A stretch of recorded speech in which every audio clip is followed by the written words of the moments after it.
IMF की वजह से मुल्क में महंगाई हुई, हमें सख्त फैसले और एक्शन लेने पड़े क्योंकि हम कुछ नहीं कर सकते थे। वजीर आजम शहबाज शरीफ की सीनियर सहाफियों से गुफ्तगू। कहा, मैंने कभी किसी सहाफी से कोई गिला नहीं किया, मैंने तनकीद और तामीर को हमेशा खुशामदीद कहा। हमने जो सरमायाकारी की कौंसल बनाई है उस पर किसी को एतराज नहीं होना चाहिए। मर्दमशुमारी नताइज के मुताबिक इलेक्शन कमीशन फैसला करेगा। हमने अमीरों पर सुपर टैक्स लगाया, वजीर आजम की जानिब से कहा गया, और इस पर गुज़िश्ता माली साल में स्टे हुआ 26 अरब रुपए की रिकवरी होना थी जो नहीं हुई। अपडेट कर रहे हैं, IMF की वजह से मुल्क में महंगाई हुई, हमें सख्त फैसले और एक्शन लेने पड़े क्योंकि हम कुछ नहीं कर सकते थे। वजीर आजम शहबाज शरीफ की सीनियर सहाफियों से गुफ्तगू। ये भी कहा कि मैंने कभी किसी सहाफी से कोई गिला नहीं किया, मैंने तनकीद और तामीर को हमेशा खुश आमदीद कहा है। इसी पर बात कर लेते हैं। ब्यूरो चीफ इस्लामाबाद आमिर इलियास राना साहब हमारे साथ हैं। आमिर इलियास राना साहब, वजीर आजम की जानिब से ये कहा गया कि हमने सख्त फैसले किए हैं, कैसे देखते हैं आप उनकी इस बात को? जी बिल्कुल, बेसिकली वो तक गए थे। आज उनका सीनियर जर्नलिस्टों के साथ एक अलविदाई ब्रेकफास्ट था और उसमें उन्होंने कई सवालात इकट्ठे लिए और फिर उनके जवाबात दिए, जिसमें उनका पहला तो वही था कि नवाज शरीफ के ऊपर इस फैसले का कोई इतलाक नहीं हो रहा, जो कल सब लोग समझ रहे हैं कि ना अहली हो गई 184(3) के तहत सारी उम्र की, हालांकि उसका कोई ताल्लुक नहीं था। वो फिर डार साहब ने कह दिया कि 26 जुलाई को वो 5 साल की नाअहली खत्म हो चुकी है।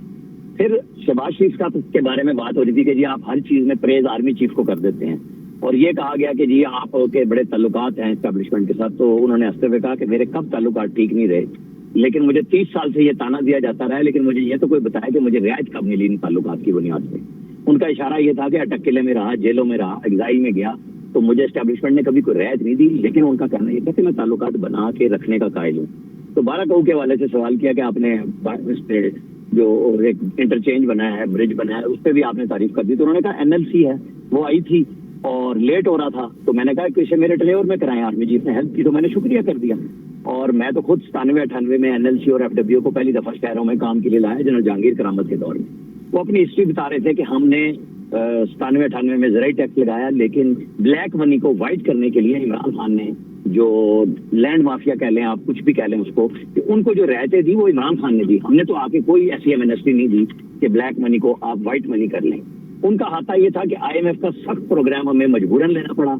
हमने लाइफ लाइन सार्फिन जो घरेलू हैं, वो तकरीबन 63% घरेलू सार्फिन पे हमने इस बिजली का बोझ नहीं बढ़ने दिया।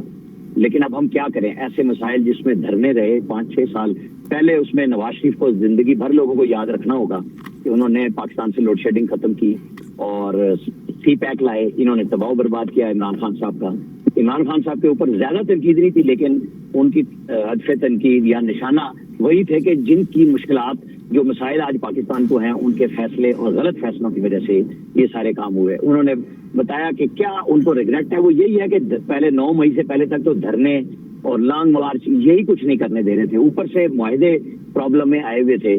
और उनका ख्याल ये था कि लोग फैसला कर लेंगे कि हमने पाकिस्तान बचाया है, अपनी सियासत खराब की है, इसमें कोई शक नहीं है, लेकिन लोगों को हमने पावर कराया कि ये मुल्क बचना नहीं था, इस सेंस में। फिर उन्होंने अदलिया पे भी एक तरीके से बात की कि आप बताएं 2600 अरब रुपए के टैक्स के केसेस लिटिगेशन में दिहाइयों से पड़े हुए हैं।